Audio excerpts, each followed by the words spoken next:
যদিও নেতৃত্বের ক্ষতিটা সবচেয়ে বেশি হয়েছে বাংলাদেশ জামাত ইসলামী, এই ক্ষতিটা অন্য কোনো দলের হয়নি। আমরা এরকম নির্যাতনের শিকার হয়ে অনেক প্রতিভাবান সাংবাদিক তাদের বিবেকের জায়গা থেকে রিপোর্ট করার কারণে এই দেশে তারা নিরাপদ থাকতে পারেননি বলে অনেককে দেশ ছেড়ে চলে যেতে হয়েছে। বাংলাদেশ জামাত ইসলামীর কেন্দ্রীয় মজলিসে শুরার আজকের এই অধিবেশন এমন একটি সময়ে অনুষ্ঠিত হতে যাচ্ছে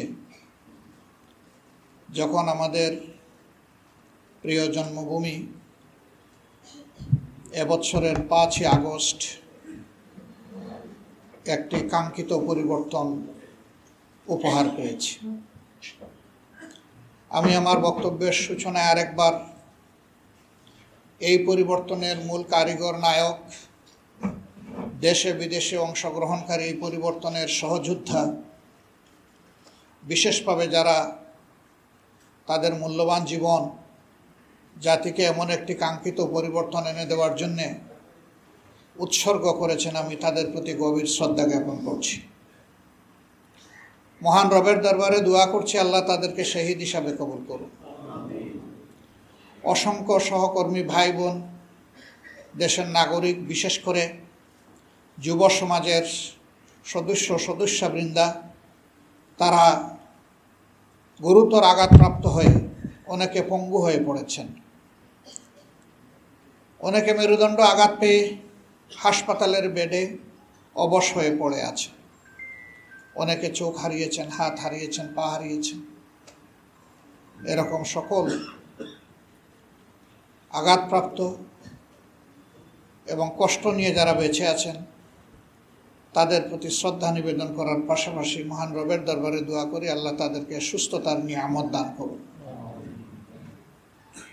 শহীদ পরিবারের সম্মানিত, গর্বিত, মর্যাদাবান সদস্যদের প্রতি আমরা গভীর সহানুভূতি এবং শ্রদ্ধা জ্ঞাপন করছি।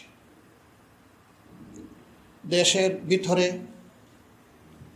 আমাদের আন্দোলনকামী জনগণের পাশাপাশি বিদেশের মাটিতে আন্দোলন করতে গিয়ে অনেকে জেল জুলুম হয়রানির শিকার হয়েছেন এবং এখনও কোনো কোনো দেশের কারাগারে আমাদের নাগরিকেরা বন্দী হয়ে আছেন। আমরা সরকারকে অনুরোধ করব দ্রুততম সময়ের ভিতরে আমাদের মিশনগুলোকে কার্যকর করে এবং সরাসরি ঢাকা থেকে সংশ্লিষ্ট দেশের সরকারের সাথে যোগাযোগ করে তাদের মুক্তির ব্যবস্থা করা, তাদেরকে তাদের কাজে পুনর্বাসন করা এবং দেশে ফিরিয়ে আনতে হলে সম্মানের সাথে ফিরিয়ে আনার দায়িত্ব যেন সরকার পালন করেন। আমরা গভীর বেদনার সাথে লক্ষ্য করেছি গত 15.5 বৎসর টানা এ জাতির এক এক করে সব অধিকার হরণ করা হয়েছিল। বাঁচার অধিকার, ন্যায় বিচার পাওয়ার অধিকার, মত প্রকাশের অধিকার, কথা বলার অধিকার, সর্বোপরি তার নিজের মূল্যবান ভোটটি পছন্দের দল এবং প্রার্থীকে দেওয়ার অধিকার সবগুলোই কেড়ে নেওয়া হয়েছিল। অনেক প্রতিভাবান মানুষকে রাষ্ট্রের বিভিন্ন গুরুত্বপূর্ণ দায়িত্ব থেকে জোর করে অবসরে পাঠানো হয়েছে, কাউকে কাউকে ওএসডি করে রাখা হয়েছে। এই সংখ্যা 100 নয়, হাজারের মিছিল ছিল। আবার আন্দোলনের পক্ষে থাকার কারণে বিরোধী দলের অসংখ্য নেতাকর্মীকে ঠান্ডা মাথায় খুন করা হয়েছে। 2006 সালের 28 অক্টোবর লগিবইটার তাণ্ডব দিয়ে সেই হত্যাকাণ্ড শুরু হয়েছিল, আর 2024 সালের 5 আগস্ট পর্যন্ত সেই হত্যা এবং ধ্বংসলীলা বাংলাদেশের জনগণ এবং বিশ্ববাসী প্রত্যক্ষ করেছে।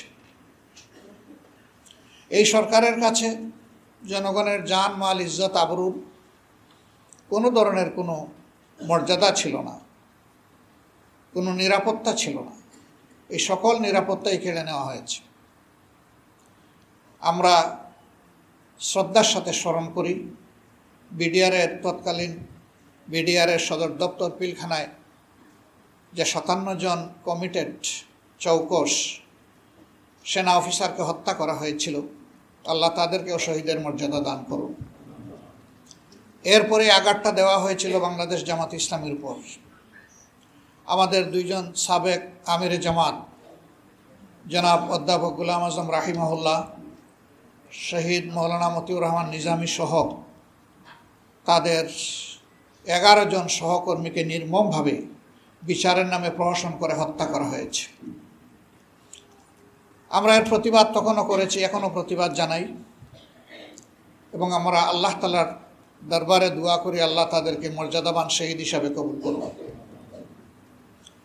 পাশাপাশি আমরা 1 জুলাই এই বছরের আগেই 500-র অধিক আমাদের সহকর্মীকে সারা দেশে হারিয়েছি। তাদের মধ্যে নারীরা আছেন, পুরুষরা আছেন, শিশু, আবাল, বৃদ্ধ বনিতা আছেন এবং বয়স্ক মানুষদেরকেও তারা ছাড় দেয়নি। মহান রবের দরবারে দোয়া করি আল্লাহ তাদেরকেও শহীদ হিসাবে কবুল করুন। এর পাশাপাশি বিরোধী দলের অন্যান্য যাদেরকে হত্যা করা হয়েছে একই অবস্থা তাদের ক্ষেত্রে ছিল, যদিও নেতৃত্বের ক্ষতিটা সবচেয়ে বেশি হয়েছে বাংলাদেশ জামাত ইসলামের। এই ক্ষতিটা অন্য কোনো দলের হয়নি। আমরা এরকম নির্যাতনের শিকার হয়ে স্বৈর শাসকের হাতে দুনিয়া থেকে যারা বিদায় নিয়েছেন তাদের আত্মার মাগফিরাত কামনা করছি এবং আল্লাহ তাআলার দরবারে তাদেরও শাহাদাত কামনা করছি।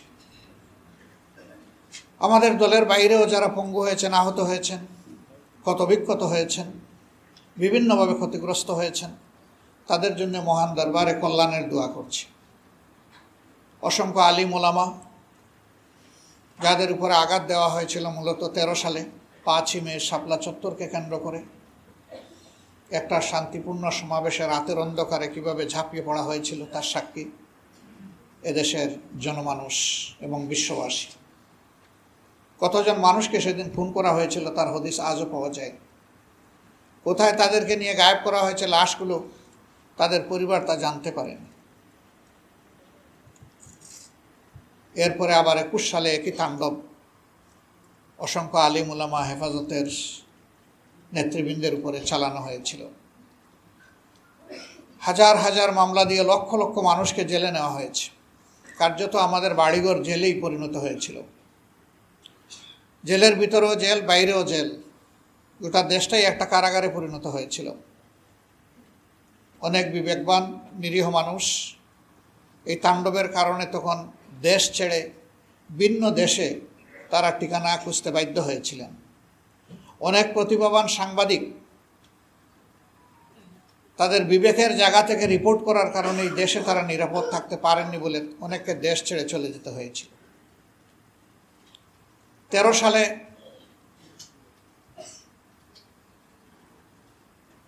আমরা লক্ষ্য করেছি শাহবাগের কেন্দ্রস্থলে যে আসর বসানো হয়েছিল, দেশে চরম বিশৃঙ্খলা সৃষ্টি করা হয়েছিল। তখন 2টা সরকার প্যারালাল চলছিল। একটা সরকার ছিল সংসদ কেন্দ্রিক, আরেকটা ছিল শাহবাগ কেন্দ্রিক। শাহবাগের সরকারই সংসদীয় সরকারের চাইতে ক্ষমতাবান হয়ে উঠেছিল। তাদের কথায় বাংলাদেশের জাতীয় পতাকা উঠত এবং নামত। জাতি বিস্ময়করভাবে এই সমস্ত বিশৃঙ্খলা লক্ষ্য করেছে এবং রাষ্ট্র থেকে পূর্ণ পৃষ্ঠপোষকতা দেওয়া হয়েছে। সম্মানিত বন্ধুগণ, এই সমস্ত ট্রমা এবং স্কার নিয়ে এই জাতি বেঁচে ছিল এবং প্রত্যেকটি অন্যায়ের বিরুদ্ধেই সোচ্চার হয়েছিল।